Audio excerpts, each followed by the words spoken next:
Kita kembali akan lanjutkan perbincangan bersama dengan Daniel Johan, Ketua DPP PKB, dan Ahmad Raufik, Sekjen DPP Perindo.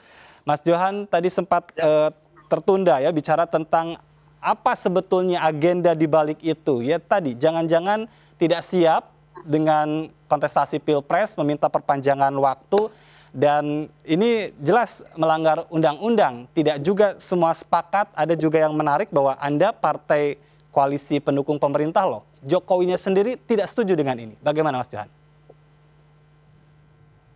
Ya, intinya ini sudah disampaikan, sudah menjadi wacana publik, ya. Dan tentu menjadi tugas kita adalah mendengarkan apa yang menjadi aspirasi dari seluruh pihak, ya. Nah, apapun keputusannya, keputusan yang terbaik, kemaslahatan, keselamatan itu menjadi pegangan utama. Dan tidak masalah apakah 2024 tetap berjalan ataukah memang ada keputusan lain, itu akan kita jalankan dengan semangat, dengan sebaik-baiknya. Jadi kalau masalah kesiapan ya PKB selalu siap, dan sampai sekarang ya terus bergerak. Yang paling penting adalah bisa menunjukkan keberpihakan, bisa menangkap apa yang menjadi harapan terdalam masyarakat, terutama bagaimana mengatasi pandemi ini, dampak ekonomi yang sangat dalam, itu yang harus menjadi fokus kita bersama saat ini. Baik, tapi kalau berbicara tentang penanganan pandemi, bukankah publik justru memuji penanganan pandemi yang memang sudah dijalankan dengan baik oleh pemerintah? Artinya ini harusnya tidak menjadi isu begitu yang dikemukakan oleh pihak dari, sekalipun tadi ada wacana untuk penundaan. Ya makanya kan ada berbagai macam pendapat. Nah, pendapat yang kami dapatkan adalah bahwa pemilu itu dikhawatirkan akan melakukan memberi perbaikan yang sudah berlangsung dengan baik ini. Tetapi ya ada juga pihak yang menyatakan seperti yang disampaikan tadi, ya intinya kita dengarkanlah seluruhnya, itu menjadi wacana yang berharga bagi kita yang akan memperkaya dan mematangkan proses politik yang ada di Indonesia. Baik, Mas Raufik, ini kan diusulkan oleh, atau setidaknya pernyataan itu keluar dari partai yang kita tahu punya pengaruh tentu saja di parlemen, dan bukan sangat mungkin ya tadi akan juga bertambah mereka-mereka yang punya pemahaman yang sama. Tadi ada PAN, kemudian juga Golkar, kabarnya juga setidaknya berpendapat hal ini. Ini lagi-lagi bagaimana kalau ini benar-benar jadi dipaksakan misalnya, resikonya seperti apa? Ya, resikonya sangat berat bahwa Presiden, DPR, DPRD, DPD, pejabat yang ada di negeri akan mengalami delegitimasi. Karena dasar hukum yang telah diambil untuk melakukan proses perpanjangan itu tidak ada sama sekali. Itu justru sangat berlawanan dengan hukum. Karena tadi sudah jelas sekali disampaikan bahwa proses pemilu ini, proses rotasi kepimpinan ini berjalan 5 tahun sekali, dan itu oleh Undang-Undang Dasar. Apabila itu ditabrak, maka tentu nanti akan berlawanan dengan rakyat, karena rakyat itu adalah yang punya kedaulatan tertinggi dari semua itu.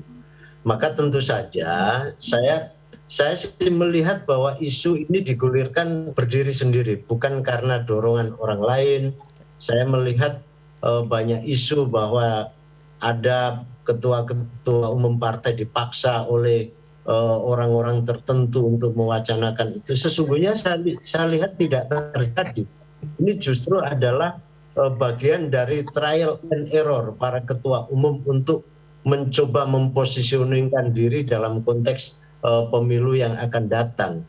Satu sisi Pak Presiden sudah bilang jangan jerumuskan saya. Ya. Di sisi lain partai pendukung justru ada yang bilang meminta itu diperpanjang.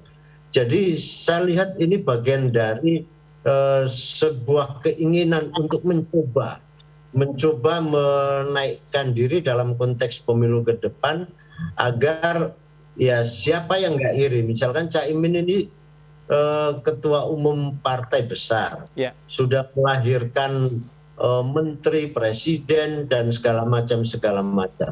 Tentu beliau juga punya keinginan dong untuk menjadi pemimpin apakah RI 1 atau RI 2. Di tengah survei yang mungkin Caimin juga dalam posisi dibawa oleh calon-calon yang lain atau tokoh-tokoh yang lain, mungkin itu bagian dari sebuah strategi.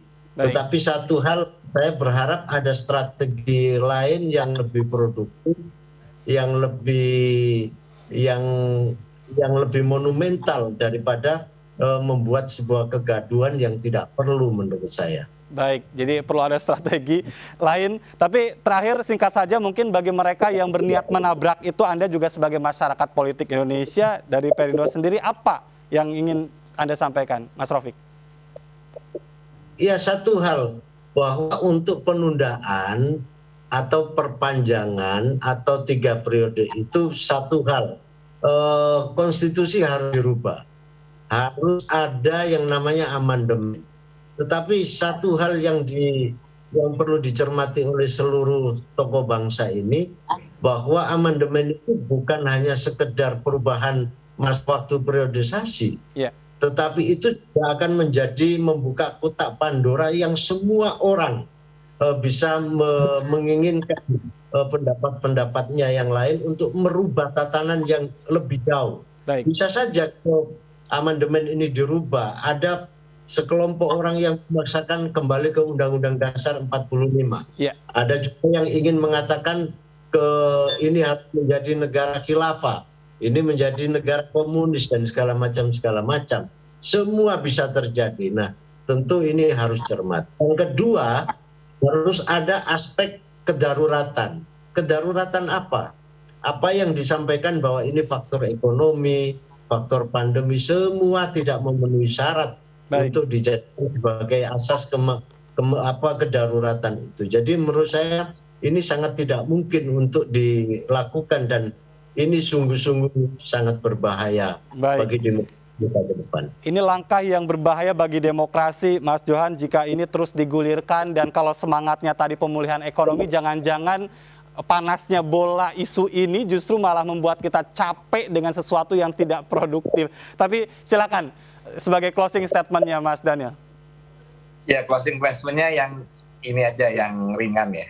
Jadi kita sangat menyambut baik strategi baru, nanti strateginya PKB dengan Perindo. Siapa tahu Perindo bergabung kan. Punya tuh.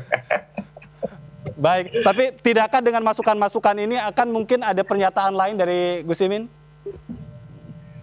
Ya, yang pasti Caimin akan sangat terbuka ya, dan komitmennya terhadap kemaslahatan yang keselamatan itu pasti tertinggi lah. Komitmen terhadap konstitusi, terhadap kesetiaan dengan Pancasila itu menjadi ukuran tertinggi yang menjadi dasar dari keputusan. Sehingga jangan pernah meragukan itu, dan ya anggap saat ini adalah wacana yang akan semakin mendewasakan kita, akan semakin mematangkan, sehingga ini kan wacana yang sudah beberapa kali muncul, sehingga akan semakin matang dan tidak menjadi api dalam sekam. Dan kita tetap, kalaupun 2024 kita pemilu, kita jalankan dengan baik dan bahagia. Baik, semakin matang, jangan buat gaduh begitu ya. Baik. Terima kasih Mas Daniel Johan, Ketua DPP PKB, dan Ahmad Rofik, Sekjen DPP Perindo, sudah bergabung bersama kami. Selamat sore dan salam sehat. Sukses MNC. Dan pemirsa, kami akan berlanjut dengan informasi penting lainnya. Tetaplah bersama kami di MNC.